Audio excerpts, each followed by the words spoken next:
사람은 늙어도 마음만은 그대로일까요? 아니, 어쩌면 그 질문 자체가 무의미한 것인지도 모릅니다. 시간의 강물에 휩쓸려 육신은 변해가지만 그 강물 아래 가라앉아 있던 뜨거운 용암 같은 감정들은 어느 순간 예고 없이 터져 나오기도 하니까요. 파벨 세르게예비치 볼코프, 이른해 은퇴한 건축가인 그에게도 그랬습니다. 그의 삶은 마치 잘 설계되었으나 이제는 비어버린 건축물처럼 고요하고 적막했습니다. 상트페테르부르크 외곽, 오래된 목조 다차의 창밖으로는 늦가을의 스산한 바람이 자작나무 숲을 흔들고 있었다. 앙상한 가지들은 회색빛 하늘을 향해 뻗어 있었고 간간히 흩날리는 눈발은 곧 다가올 긴 겨울을 예고하는 듯했다. 파벨은 창가에 놓인 낡은 안락 의자에 앉아 뜨겁지 않은 차를 홀짝이며 그 풍경을 무심히 바라보았다. 5년 전 아내 안나가 세상을 떠난 후 그의 시간은 그렇게 멈춰버린 듯했다. 한때는 열정적인 건축가였고 도시의 스카이라인을 바꾸는 일에 자부심을 느꼈지만 이제는 그 모든 것이 먼 과거의 일처럼 아득했다. 벽난로의 불씨는 사그라들었고 다차 안의 공기는 그의 마음처럼 차갑게 식어 있었다. 아버지, 또 그렇게 혼자 계시는 거예요? 전화기 너머로 딸 폴리나의 걱정 어린 목소리가 들려왔다. 마흔을 갓 넘긴 폴리나는 일주일에 한두 번씩 이렇게 안부를 묻곤 했다. 괜찮다, 늘 그렇듯. 파벨의 대답은 짧고 건조했다. 그러지 마시고 뭐라도 좀 하세요. 동네 돔 쿨투르이 문화의 집에서 어르신들 위한 프로그램이 많다던데요. 오늘 설명회도 있다는데 한번 가보시는 게 어때요? 폴리나의 끈질긴 권유에 파벨은 마지못해 고개를 끄덕였다. 사실 아무것도 하고 싶지 않았지만 딸의 성화를 이길 자신이 없었다. 그렇게 몇 시간 후 그는 두꺼운 외투를 걸치고 돔 쿨투르이로 향했다. 눈발은 더욱 굵어져 있었고 발밑에서는 마른 낙엽과 함께 뽀드득거리는 소리가 났다. 돔 쿨투르이의 작은 강당은 생각보다 많은 노인들로 북적였다. 대부분은 서로 아는 사이인 듯 정겹게 인사를 나누고 있었다. 파벨은 구석진 자리에 조용히 앉았다. 지루한 강좌 소개가 이어지던 중 단상 위로 한 여인이 올라섰다. 시니어 민속 무용 강좌를 소개하러 나온 엘레나 이바노브나 페트로바였다. 65이라는 나이가 믿기지 않을 만큼 그녀는 우아하면서도 생기가 넘쳤다. 곱게 빗어 넘긴 은발 아래 형형한 눈빛은 삶에 대한 긍정적인 에너지로 가득했다. 그녀가 러시아 민속음악에 맞춰 잠시 선보인 춤사위는 짧았지만 강렬한 인상을 남겼다. 얼어붙었던 호수 표면에 돌멩이 하나가 던져진 듯 파벨의 마음 한구석에서 아주 미세한 파문이 일었다. 수십 년 동안 잊고 지냈던 혹은 잊었다고 믿었던 어떤 감정의 조각이었다. 며칠을 망설였다. 뻣뻣하게 굳은 몸으로 춤이라니 스스로 생각해도 어색하기 짝이 없었다. 하지만 엘레나의 그 생기 넘치는 눈빛이 경쾌한 몸짓이 자꾸만 눈앞에 아른거렸다. 결국 파벨은 떨리는 마음으로 돔 쿨투르이를 다시 찾았다. 시니어 민속 무용 강좌 신청서에 자신의 이름을 적어 넣으며 그는 마치 금지된 구역에 발을 들여놓는 소년처럼 가슴이 두근거렸다. 첫 수업날, 파벨은 연습실 한쪽 구석에서 잔뜩 긴장한 채 서 있었다. 오랜 세월 연필과 씨름해온 그의 몸은 생각보다 더 굳어 있었다. 음악에 맞춰 스텝을 옮기려 했지만 다리는 천근만근 무거웠고 동작은 어설펐다. 다른 수강생들의 유연한 몸놀림과 비교되자 얼굴이 화끈거렸다. 포기하고 돌아갈까 몇 번이나 망설였다. 그때 엘레나가 다가와 그의 손을 가볍게 잡았다. 파벨 세르게예비치, 처음에는 다 그래요. 몸이 기억을 되찾는데 시간이 좀 걸릴 뿐이죠. 자, 저를 따라 천천히 해보세요. 그녀의 목소리는 따뜻했고 부드러운 미소는 파벨의 긴장을 조금이나마 녹여주었다. 엘레나의 섬세한 지도에 따라 그는 조금씩, 아주 조금씩 몸을 움직이기 시작했다. 그녀의 손길이 스칠 때마다 마치 마른 가지에 봄비가 내리듯 그의 안에서 무언가 꿈틀거리는 것을 느꼈다. 수업이 끝나면 수강생들은 삼삼오오 모여 차차이를 마시며 담소를 나누곤 했다. 파벨은 여전히 말수가 적었지만 엘레나는 종종 그에게 말을 걸어왔다. 그녀는 파벨이 과거 유명한 건축가였다는 사실을 알고는 그의 작업에 대해 이것저것 셔츠를 즐겨 입었다. 젊었을 적에는 꽤 미남이었을 법한 섬세한 이목구비가 세월의 흔적과 함께 부드럽게 내려앉았다. 엘레나는 파벨의 다친 마음을 조금씩 열어주었다. 그녀는 그의 과거 업적을 존경했고 그의 지적인 면모와 숨겨진 감수성에 깊은 호기심을 보였다. 파벨 역시 엘레나의 긍정적이고 자유로운 영혼에 매료되었다. 그녀와 함께 있으면 잊고 지냈던 삶의 즐거움이 되살아나는 듯했다. 그들은 함께 자작나무 숲을 산책하거나 네바 강변의 오래된 카페에 앉아 이야기를 나누었다. 엘레나는 파벨에게서 아내 안나와는 다른 종류의 편안함과 설렘을 동시에 느꼈다. 안나와의 관계가 잔잔한 호수 같았다면 엘레나와의 만남은 그의 마음에 예상치 못한 파도를 일으키고 있었다. 어느 날 엘레나는 파벨에게 뜻밖의 제안을 했다. 돔 쿨투르이 한쪽에 방치된 작은 공간을 커뮤니티 정원으로 꾸미는 프로젝트인데 그의 건축가로서의 경험이 필요하다는 것이었다. 파벨 세르게예비치, 당신의 재능을 그냥 썩히기엔 너무 아깝잖아요. 우리 함께 멋진 공간을 만들어봐요. 파벨은 처음에는 망설였다. 은퇴 후 설계 도면은 쳐다보지도 않았던 터였다. 하지만 엘레나의 반짝이는 눈빛과 진심 어린 설득에 그의 내면에 잠자고 있던 창작열이 꿈틀거렸다. 그는 결국 프로젝트에 참여하기로 결심했다. 스케치북을 다시 펼치고 연필을 잡았을 때 그는 잊고 지냈던 희열을 느꼈다. 정원 디자인을 함께 구상하고 때로는 직접 삽을 들고 땅을 고르며 두 사람은 더욱 가까워졌다. 엘레나는 파벨의 아이디어에 감탄했고 파벨은 엘레나의 미적 감각과 실용적인 조언에 귀를 기울였다. 땀 흘려 일한 후 함께 마시는 차 한 잔은 꿀맛 같았다. 그들은 마치 젊은 시절로 돌아간 듯 순수한 열정으로 함께 무언가를 만들어가는 기쁨을 만끽했다. 파벨의 다차에도 변화가 생겼다. 오랫동안 닫혀있던 창문들이 활짝 열리고 햇살과 함께 엘레나의 웃음소리가 집안을 채우기 시작했다. 상트페르부르크의 짧은 가을이 깊어가고 첫눈이 세상을 하얗게 뒤덮을 무렵 두 사람의 감정은 자연스럽게 사랑으로 발전했다. 어느 저녁 함께 정원 프로젝트의 마무리 작업을 하던 중이었다. 갑자기 쏟아진 눈을 피해 들어간 돔 쿨투르이의 작은 창고 안 희미한 전등 불빛 아래 두 사람은 말없이 서로를 바라보았다. 먼저 다가간 것은 파벨이었다. 그는 조심스럽게 엘레나의 볼을 감쌌고 그녀는 살며시 눈을 감았다. 수십 년 만에 처음으로 느껴보는 강렬한 설렘과 함께 파벨은 엘레나의 입술에 자신의 입술을 포했다.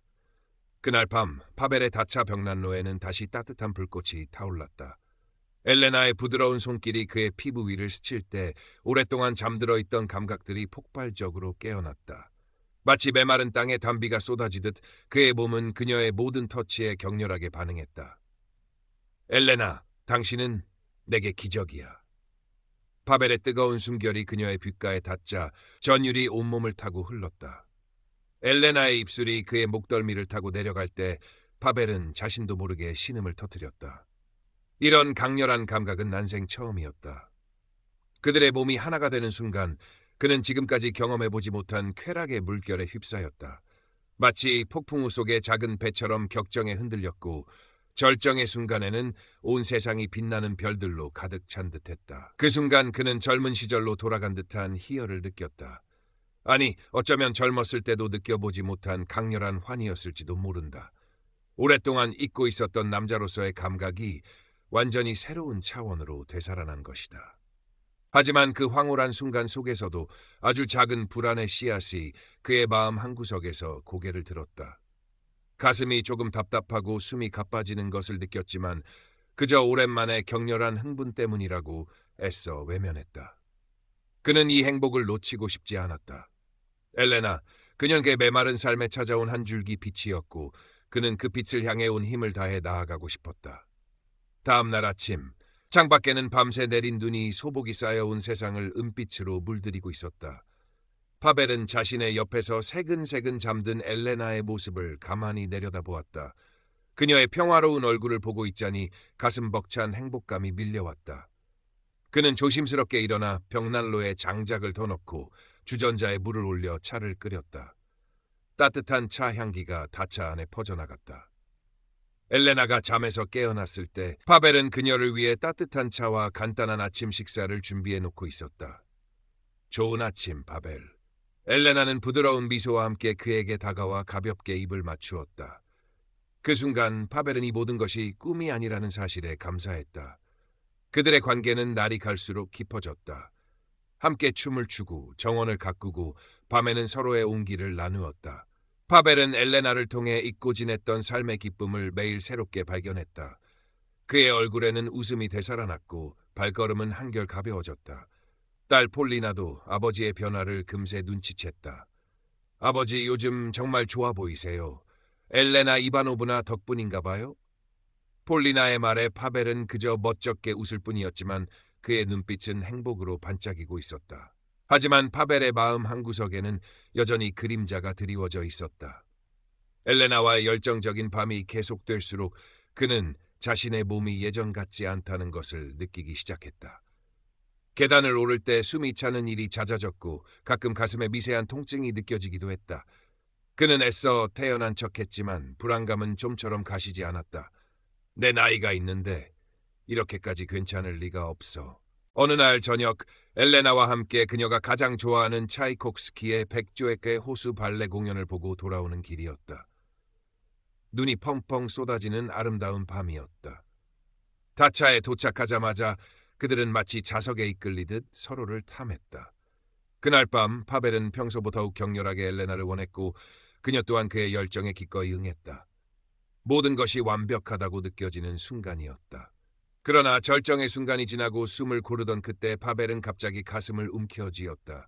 극심한 통증과 함께 숨을 쉴 수가 없었다. 눈앞이 아찔해지며 온몸에서 식은땀이 흘러내렸다. 파벨, 괜찮아요? 정신 차려요. 엘레나의 다급한 목소리가 멀리서 들리는 듯했다. 그리고 그는 의식을 잃었다. 눈을 떴을 때 파벨은 차갑고 낯선 병원 침대에 누워 있었다. 하얀 천장과 소독약 냄새. 옆에는 엘레나가 창백한 얼굴로 그의 손을 꼭 잡고 있었다. 그녀의 눈가는 붉게 충혈되어 있었다. 의사 선생님이 협심증 발작이었대요. 조금만 늦었어도 정말 큰일 날 뻔했다고. 엘레나의 목소리가 가늘게 떨렸다. 그녀의 눈에 고인 눈물을 보자 파벨은 가슴이 미어지는 듯했다. 모든 것이 자신의 탓인 것만 같았다. 잠시 후 의사가 들어와 파벨의 상태를 살폈다. 중년의 의사는 엄중한 표정으로 말했다. 파벨 세르게예비치, 정말 운이 좋으셨습니다. 앞으로는 절대 무리하시면 안 됩니다. 특히 격렬한 신체 활동은 피하셔야 하고 성관계 시에는 각별히 주의하셔야 합니다. 다음번에는 이렇게 운이 좋지 않을 수도 있습니다. 의사의 말은 파벨에게 사형 선고처럼 들렸다. 그가 얼마나 무모하게 행동했는지, 그리고 이 뒤늦게 찾아온 사랑이 그에게 얼마나 위험한 것이었는지를 뼈저리게 깨달았다. 엘레나를 향한 뜨거운 열정과 자신의 육체적 한계 사이에서 그는 깊은 절망감에 휩싸였다. 병원에서 돌아온 후 파벨의 다차에는 무거운 침묵만이 감돌았다. 엘레나는 헌신적으로 그를 간호했지만 파벨은 그녀를 볼 때마다 죄책감에 시달렸다. 그의 눈에는 슬픔과 후회가 가득했다. 엘레나, 내가 정말 어리석었소. 내 욕심 때문에 당신까지 위험하게 만들 뻔했으니. 파벨의 목소리는 힘없이 갈라졌다. 엘레나는 그의 손을 부드럽게 감싸며 말했다. 파벨, 그런 말 말아요. 우리 둘 다 조금은 현실을 잊었던 거죠. 하지만 이제 알았으니 조심하면 되는 거 아니겠어요? 중요한 건 당신 건강이에요. 그날부터 엘레나는 파벨의 건강을 위해 식단을 조절하고 가벼운 산책을 함께하며 그를 도왔다. 파벨도 의사의 지시를 철저히 따르려 노력했다. 하지만 그들의 관계는 이전과는 달라질 수밖에 없었다. 밤이 되면 그들 사이에는 어색한 기류가 흘렀다. 서로를 갈망하는 눈빛은 여전했지만 누구도 먼저 다가가려 하지 않았다. 파벨은 자신의 욕망이 또다시 엘레나를 그리고 자기 자신을 위험에 빠뜨릴까 두려웠다. 엘레나 역시 그의 건강을 염려하여 섣불리 그를 자극하려 하지 않았다. 시간이 흐를수록 파벨은 자신의 무력감에 괴로워했다. 엘레나를 사랑했지만 그녀를 온전히 안아줄 수 없다는 사실이 그를 좌절하게 만들었다. 그는 점점 더 내성적으로 변해갔고 엘레나와의 대화도 줄어들었다. 엘레나는 그런 그의 변화를 안타깝게 지켜보며 어떻게든 그를 위로하려 했었지만 파벨의 마음은 쉽게 열리지 않았다. 어느 날 저녁, 엘레나는 더 이상 참지 못하고 파벨에게 조심스럽게 말을 꺼냈다. 파벨, 우리 이야기 좀 해요. 당신 요즘 너무 힘들어 보여요. 혹시 나 때문에 불편한 건가요? 파벨은 한참을 망설이다 힘겹게 입을 열었다. 엘레나, 솔직히 말하면 요즘 내가 너무 힘드오. 당신을 이렇게 가까이 두고도 아무것도 할 수 없다는 것이 마치 내가 더 이상 남자가 아닌 것 같은 기분이 들어서 당신을 보면 내 마음은 뜨거워지는데 내 몸은 그걸 감당할 수 없다는 현실이 나를 너무 비참하게 만드오. 그의 눈에는 눈물이 고였다. 엘레나는 그의 고통을 이해한다는 듯 부드럽게 그를 안아주었다. 파벨, 당신의 마음 다 알아요. 하지만 우리에게 중요한 건 육체적인 관계만이 아니잖아요. 서로를 이해하고 아끼고 함께 있는 것만으로도 충분히 행복할 수 있어요. 당신은 여전히 나에게 가장 소중한 사람이에요. 엘레나의 따뜻한 위로에도 불구하고 파벨의 내적 갈등은 쉽게 해소되지 않았다. 그는 자신의 남성성과 자존감에 큰 상처를 입었다고 느꼈다. 과거 아내 안나에게 소홀했던 기억들도 그를 괴롭혔다. 나는 결국 누구에게도 온전한 사랑을 줄 수 없는 존재인가 자괴감이 파도처럼 밀려왔다. 딸 폴리나 가끔 다차를 찾아와 아버지의 상태를 살폈다. 아버지 너무 자책하지 마세요. 중요한 건 건강을 회복하고 엘레나 이바노브나 함께 행복하게 지내시는 거예요. 폴리나는 아버지의 어깨를 두드리며 위로했지만 파벨의 어두운 표정은 쉽게 풀리지 않았다. 파벨은 엘레나에게 거리를 두기 시작했다. 함께하던 산책도 피했고 밤에는 각자의 방에 서서 잠을 청했다. 엘레나는 그의 그런 행동에 상처를 받았지만 억지로 그에게 다가가려 하지 않았다. 그저 묵묵히 그의 곁을 지키며 그가 스스로 마음의 문을 열고 나오기를 기다렸다. 겨울이 깊어지면서 다차 안의 공기는 더욱 차갑게 느껴졌다. 벽난로의 불꽃은 여전히 타오르고 있었지만 두 사람 사이의 온기는 예전 같지 않았다. 파벨은 종종 밤늦도록 서재에 틀어박혀 오래된 건축 서적을 뒤적이거나 텅 빈 설계 도면 위에 의미 없는 선들을 그었다 지우기를 반복했다. 그의 마음속에는 풀리지 않는 매듭처럼 복잡한 감정들이 얽혀 있었다. 어느 눈 내리는 밤, 엘레나는 조용히 파벨의 서재문을 두드렸다. 그녀의 손에는 따뜻한 차 두 잔이 들려 있었다. 파벨, 잠깐 들어가도 될까요? 파벨은 고개를 들어 그녀를 바라보았다. 희미한 등불 아래 엘레나의 얼굴에는 수심이 가득했다. 그는 말없이 고개를 끄덕였다. 엘레나는 그의 책상 옆 작은 의자에 앉아 차 한 잔을 건넸다. 파벨, 엘레나가 조용히 입을 열었다. 우리 사이에 문제가 있다면 함께 이야기하고 해결해야 한다고 생각해요. 이렇게 서로 피하기만 하는 건 답이 아니잖아요. 나는 당신을 사랑하고 당신과 함께하고 싶어요. 하지만 당신이 계속 이렇게 나를 밀어낸다면 나도 어떻게 해야 할지 모르겠어요. 그녀의 목소리에는 슬픔과 간절함이 묻어 있었다. 파벨은 한동안 아무 말도 하지 못했다. 창밖에는 하염없이 눈이 내리고 있었다. 마침내 그가 입을 열었을 때 그의 목소리는 깊은 고뇌로 가득 차 있었다. 엘레나, 나도 당신을 사랑하오. 당신을 만나고 내 삶은 다시 의미를 찾았소. 하지만 내 이 늙고 병든 몸이 당신을 그리고 우리의 사랑을 망가뜨릴까 봐 두렵소. 당신에게 나는 더 이상 좋은 파트너가 될 수 없을지도 모른다는 생각에 매일 밤 괴로워하고 있소. 그는 자신의 건강 상태와 깊은 두려움 그리고 과거 아내에게 소홀했던 죄책감까지 모두 솔직하게 털어놓았다. 그의 눈에서는 뜨거운 눈물이 흘러내렸다. 엘레나는 조용히 그의 이야기를 들어주었다. 그리고 그의 눈물을 부드럽게 닦아주며 말했다. 파벨, 당신의 고통을 다 이해할 수는 없겠지만 그래도 나는 당신 곁에 있을 거예요.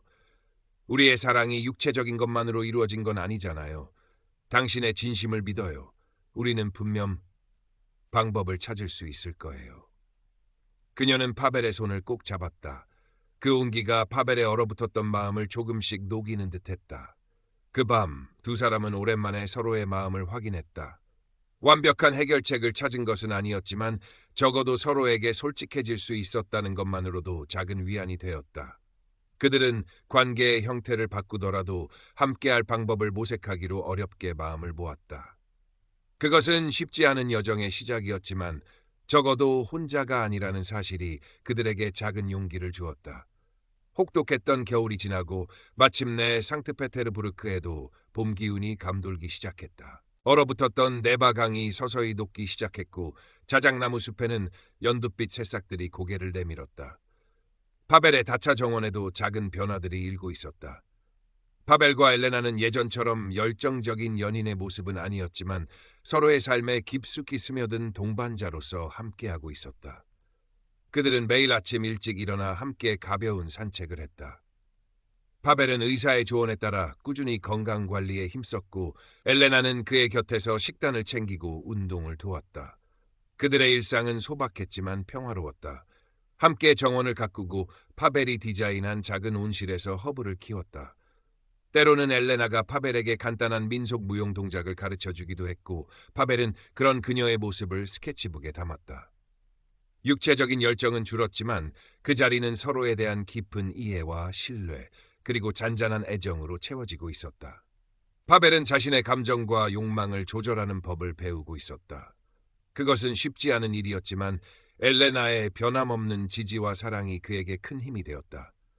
그는 더 이상 과거의 죄책감에 얽매이지 않으려 노력했고 현재의 삶과 엘레나와의 관계 속에서 진정한 평화를 발견해가고 있었다. 어느 화창한 봄날 오후였다. 파벨과 엘레나는 다차의 넓은 베란다에 앉아 따뜻한 햇살을 즐기고 있었다. 엘레나는 뜨개질을 하고 있었고 파벨은 그런 그녀의 모습을 가만히 바라보고 있었다. 그의 눈빛은 더없이 부드럽고 평화로워 보였다. 엘레나, 파벨이 조용히 입을 열었다. 당신을 만나지 못했다면 나는 여전히 저 앙상한 겨울나무처럼 홀로 떨고 있었을 거요. 엘레나는 뜨개질하던 손을 멈추고 그를 바라보며 미소 지었다. 나도 마찬가지예요, 파벨. 당신은 내 삶에 찾아온 따뜻한 봄 햇살 같아요. 두 사람은 말없이 서로의 손을 잡았다. 그들의 손등에는 세월의 흔적이 역력했지만 그 어떤 젊은 연인들의 손